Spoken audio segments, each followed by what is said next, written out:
छठा अध्याय आत्मसंयम योग। पांचवें अध्याय के आरंभ में अर्जुन ने भगवान से कर्म संन्यास, सांख्य योग तथा कर्म योग, इन दोनों में से कौन सा साधन निश्चित रूप से कल्याणकारी है, यह जानने की प्रार्थना की। तब भगवान ने दोनों साधनों को कल्याणकारी बताया और फल में दोनों समान हैं। फिर भी साधन में सुगमता होने से कर्म संन्यास की अपेक्षा कर्म योग की श्रेष्ठता सिद्ध की है। बाद में उन दोनों साधनों का स्वरूप, उनकी विधि और उनका फल अच्छी तरह से समझाया। इसके उपरांत उन दोनों के लिए अति उपयोगी और मुख्य उपाय समझकर संक्षेप में ध्यान योग का भी वर्णन किया। लेकिन उन दोनों में से कौन सा साधन करना, यह बात अर्जुन स्पष्ट रूप से नहीं समझ पाया और ध्यान योग का अंग सहित विस्तृत वर्णन करने के लिए छठे अध्याय का आरंभ करते हैं। प्रथम भक्ति युक्त कर्म योग में प्रवृत्त करने के लिए भगवान श्री कृष्ण कर्म योग की प्रशंसा करते हैं। श्री भगवान बोले, जो पुरुष कर्म फल का आश्रय न लेकर करने योग्य कर्म करता है, वह सन्यासी तथा योगी है, और केवल अग्नि का त्याग करने वाला सन्यासी नहीं है तथा केवल क्रियाओं का त्याग करने वाला योगी नहीं है। हे अर्जुन, जिसको सन्यास ऐसा कहते हैं, उसी को तू योग जान, क्योंकि संकल्पों का त्याग न करने वाला कोई भी पुरुष योगी नहीं होता। योग में आरूढ़ होने की इच्छा वाले मननशील पुरुष के लिए योग की प्राप्ति में निष्काम भाव से कर्म करना ही हेतु कहा जाता है, और योगारूढ़ हो जाने पर उस योगारूढ़ पुरुष का जो सर्व संकल्पों का अभाव है, वही कल्याण में हेतु कहा जाता है।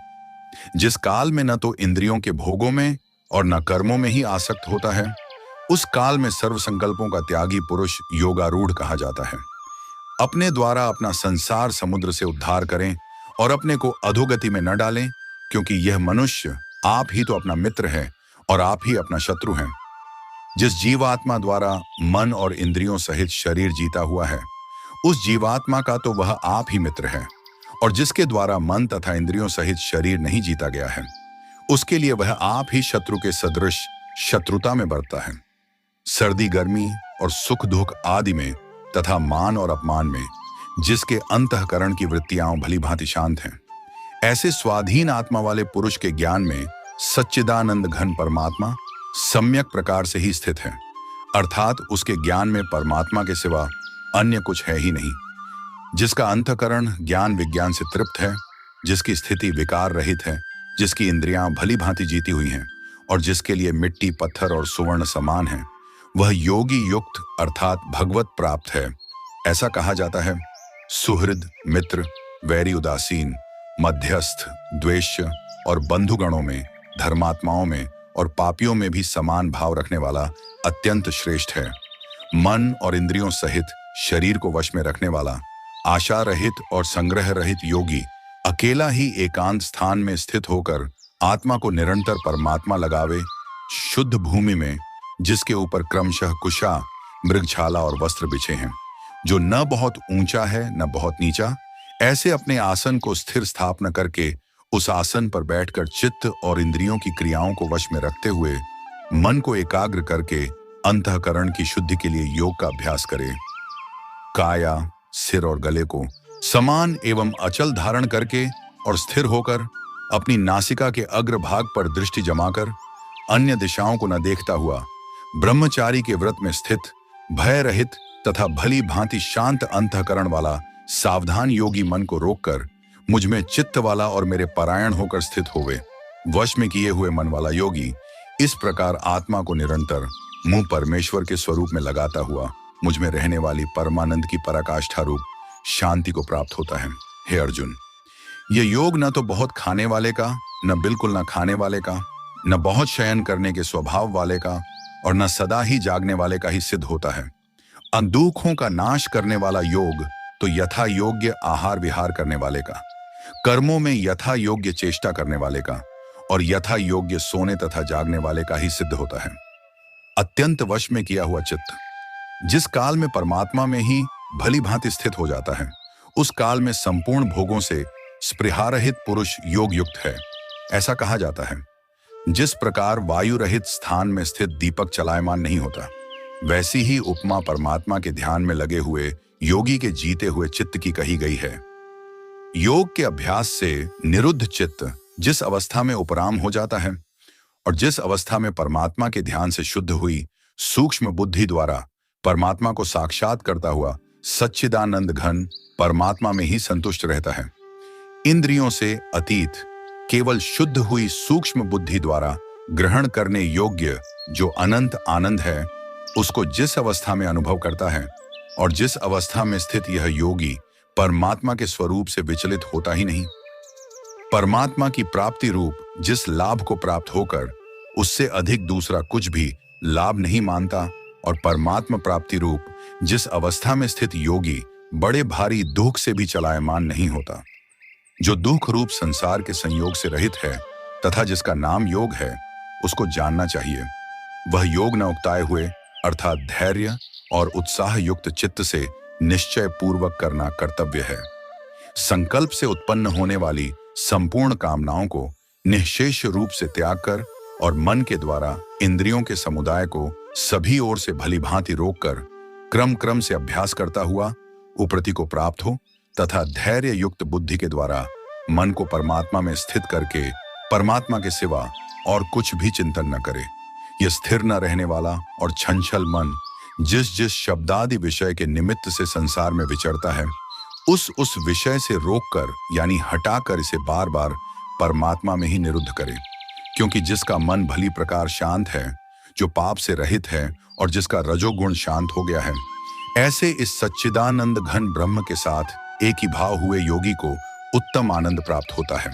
वह पाप रहित योगी इस प्रकार निरंतर आत्मा को परमात्मा में लगाता हुआ सुखपूर्वक पर ब्रह्म परमात्मा की प्राप्ति रूप अनंत आनंद का अनुभव करता है।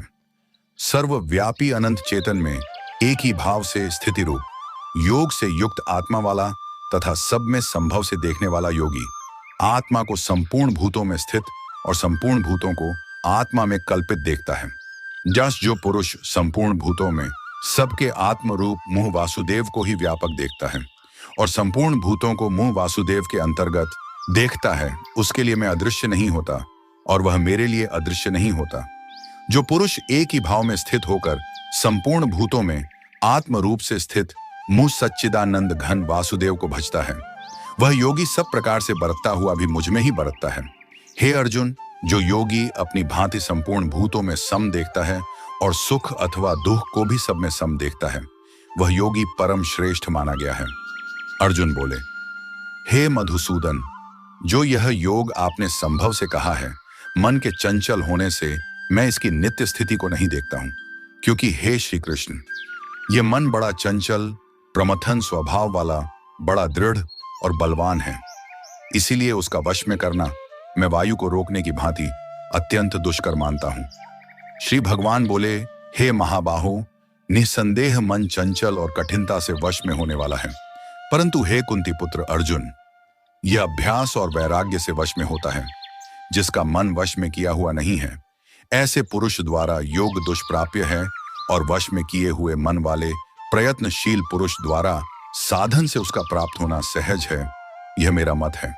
अर्जुन बोले, हे श्री कृष्ण, जो योग में श्रद्धा रखने वाला है किंतु संयमी नहीं है, इस कारण जिसका मन अंतकाल में योग से विचलित हो गया है, ऐसा साधक योग की सिद्धि को अर्थात भगवत साक्षात्कार को न प्राप्त होकर किस गति को प्राप्त होता है? हे महाबाहो, क्या वह भगवत प्राप्ति के मार्ग में मोहित और आश्रय रहित पुरुष छिन्न भिन्न बादल की भांति दोनों ओर से भ्रष्ट होकर नष्ट तो नहीं हो जाता? हे श्री कृष्ण, मेरे इस संशय को संपूर्ण रूप से छेदन करने के लिए आप ही योग्य हैं, क्योंकि आपके सिवा दूसरा इस संशय का छेदन करने वाला मिलना संभव नहीं है।